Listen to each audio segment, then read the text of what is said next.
नरेंद्र मोदी ने YouTube channel शुरू कर दिया। अब YouTube चैनल शुरू करके नरेंद्र मोदी ने तय कर दिया कि भारत के सभी YouTube चैनल वाले या तो उसका गुणगान शुरू करें, नहीं तो उन्हें उर्मिलेश की तरह, उन्हें जो है अभिसार की तरह, भाषा सिंह की तरह उठाया जाएगा और डराया जाएगा। पानी होता शांत पानी, उसमें एक कंकर मोदी ने डाला है। लेकिन मैं आपके माध्यम से कहना चाहता हूँ, पूरे संघ परिवार और मोदी सरकार के बाप की ताकत नहीं है जो सच्चाई को रोक पाए और रौंद पाए, ये दावा करता हूँ। चीन नहीं बोल पा रहा है नरेंद्र मोदी, चीन बोलने की साहस नहीं है, क्योंकि नरेंद्र मोदी सबको मालूम है मुंह खोलता झूठ बोलता है, झूठ बोलने की बड़ी मशीन है। जो कल तक यूट्यूब के चैनलों को चलाने वालों को छोटी दृष्टि से देखते थे, आप देखिए को देश चलाने के लिए दे रखा है, वो यूट्यूब चला रहा है, देश नहीं चला पा रहा है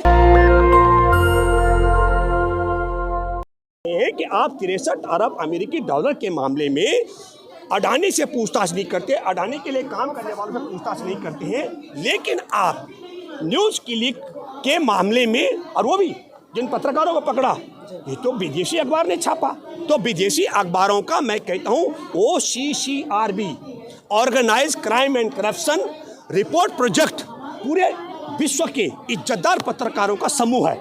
उसने रिपोर्ट छापी कि नरेंद्र मोदी की मिली भगत से अडानी ने भारत से 83 अरब रुपए, 1 अरब अमेरिकी डॉलर विदेश भेजे और फर्जी कंपनियों के माध्यम से वापस निवेश किया। और चीन का पार्टनर साझेदारी है, तो उस पर कोई संज्ञान नहीं लिया जा रहा है। जो ड्रग्स पकड़ी गई है वो मैंने थोड़ी पकड़ी, वो जांच एजेंसियों ने पकड़ी, कोई संज्ञान नहीं लिया जा रहा है। तो ये विरोधाभासी है। और इसमें मैं कहना चाहता हूँ, जिस तरीके से राजनीति में हरेन पांडे को निपटाया गया, अपने सखा को बचाने के लिए गोपीनाथ मुंडे को जस्टिस लोया को मरवाया गया, कंपनियों के हित के लिए गोपीनाथ मुंडे को मरवाया गया, और अपने सखा को 21,000 करोड़ के ड्रग्स के मामले में, और OCCRB की रिपोर्ट और जो हिंडनबर्ग की रिपोर्ट है उसमें अडानी को बचाया गया। इसी तरीके से अभी 27 सितंबर को नरेंद्र मोदी ने YouTube चैनल शुरू कर दिया। अब YouTube चैनल शुरू करके नरेंद्र मोदी ने तय कर दिया कि भारत के सभी YouTube चैनल वाले या तो उसका गुणगान शुरू करें, नहीं तो उन्हें उर्मिलेश की तरह, उन्हें जो है अभिसार की तरह, भाषा सिंह की तरह उठाया जाएगा और डराया जाएगा। ये मैं आपको बताता हूँ, जैसे पानी होता शांत पानी, उसमें एक कंकर मोदी ने डाला है। लेकिन मैं आपके माध्यम से कहना चाहता हूँ, पूरे संघ परिवार और मोदी सरकार के बाप की ताकत नहीं है जो सच्चाई को रोक पाए और रौंद पाए, ये दावा करता हूँ। भारतीय जनता पार्टी के नेता ये कह रहे हैं कि जो जांच एजेंसी है वो अपना काम कर रही है, उन्हें करने दिया जाए। नहीं, बिल्कुल हम कह रहे हैं, सौतेला व्यवहार क्यों? आपके माध्यम से मैं देशवासियों से कहना चाहता हूं, 63 अरब अमेरिकी डॉलर चीन के चांगचुंग चीन का लगा हुआ है अडानी में, और अडानी को नरेंद्र मोदी ने भारत के बंदरगाह, एयरपोर्ट, हवाई जहाज के अपना रेलवे पटरियां और हथियार बनाने की कंपनियां बेच दी हैं। तो जिस चीन जो हमारा दुश्मन है, और लद्दाख में मैं आपको बताता हूं, हॉट स्प्रिंग और गलवान घाटी के बहुत बड़े हिस्से पर जो सेना के पूर्व अधिकारियों से मैं अपील करता हूं, उन्हें यह सच्चाई उजागर करनी चाहिए।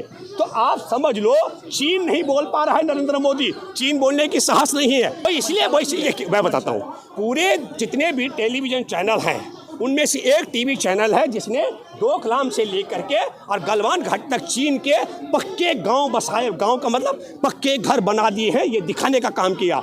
जब ये दिखाने का काम किया तो क्या किया है, एयरपोर्ट पर NDTV के मालिक और उनकी पत्नी को गिरफ्तार करने के लिए ED पहुंच गई थी। सौदेबाजी हुई, न उन्हें गिरफ्तार किया गया और NDTV को गोदी टीवी बना दिया गया।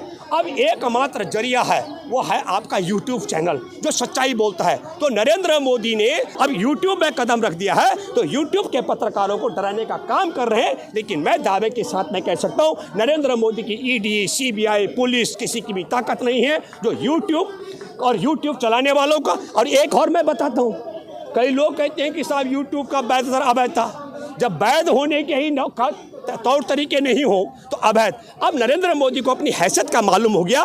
परसों एक दोहरी, एक तरफ राहुल गांधी की सभा थी, एक तरफ नरेंद्र मोदी की सभा थी। नरेंद्र मोदी को लाइव सुनने वालों की प्रमाणिक बात कर रहा हूँ, 1.5 लाख लोग सुन रहे थे, और राहुल गांधी को 20 लाख से ज़्यादा लोग लाइव सुन रहे थे। नरेंद्र मोदी को पता लग गया जो हमारे देश के अंदर एक और बात चल रही है, वो कह रहे हैं बायकॉट कर दिया हमारा पत्रकार हुआ।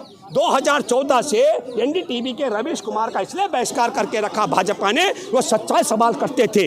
और आज की तारीख में इंडिया गठबंधन के देर से किया, बल्कि पर इंडिया गठबंधन के घटकों ने अगर बहिष्कार कर दिया है देश में नफरत और झूठ फैलाने वालों के लिए, उसके लिए मैं सैल्यूट करता हूं। और उन्होंने बहुत साहसिक कदम किया। और नरेंद्र मोदी जितना मर्जी अपने झूठ को परोसने के लिए यूट्यूब चैनल, लेकिन एक बात बता दूं, जो कल तक यूट्यूब के चैनलों को चलाने वालों को छोटी दृष्टि से देखते थे, आप देखिए जिस को देश चलाने के लिए दे रखा है वो यूट्यूब चला रहा है, देश नहीं चला पा रहा है। ये बात भी लोगों को सोचनी चाहिए। यूट्यूब के लोगों के लिए मैं बधाई देता हूं, आपका कद बढ़ गया, क्योंकि नरेंद्र मोदी आपके पीछे खड़ा हो गया। उसकी हैसियत आपकी हैसियत उससे बड़ी है। आपकी बात को लोग यकीन के साथ सुनेंगे, उसकी बात को लोग मनोरंजन के रूप में सुनते हैं। सबको मालूम है मुंह खोलता झूठ बोलता, झूठ बोलने की बड़ी मशीन है। ये लगाना आपको क्या लगता है, ये एक्शन कहाँ जाता है? ये देखिए, आप समझिए, ये उसका कारण है, वो एक माहौल बना रहे हैं, क्योंकि अभी 5 राज्यों में ये हारने वाले हैं। फिर अभी लोकसभा का चुनाव आने वाला है। लोकसभा के चुनाव से पहले ऐसा माहौल बनाना चाहते हैं। आज की तारीख में अब तक के चुनाव सारे मुसलमानों के खिलाफ लड़े गए हैं। 2024 का चुनाव सिखों के खिलाफ लड़ा जाएगा। हमारे देश को हिंदू राष्ट्र बनाने के लिए हेगड़ेवार, केशव हेगड़ेवार से लेकर और मोहन भागवत तक कौन कौन इसका क्या कहते हैं वो इसके अगुवाई करने वाले हैं, मैं सबको जिक्र करता हूँ। क्या बना पाए? केंद्र से लेकर सुनो राज्यों तक इनकी सरकारें हैं। जब तक हमारे देश में हमारे जैसे लोकतांत्रिक लोग हैं और देश में संविधान है, इनके बाप की ताकत नहीं है। हमारे देश की धर्मनिरपेक्षता खत्म करके अच्छे हिंदू राष्ट्र बना दे।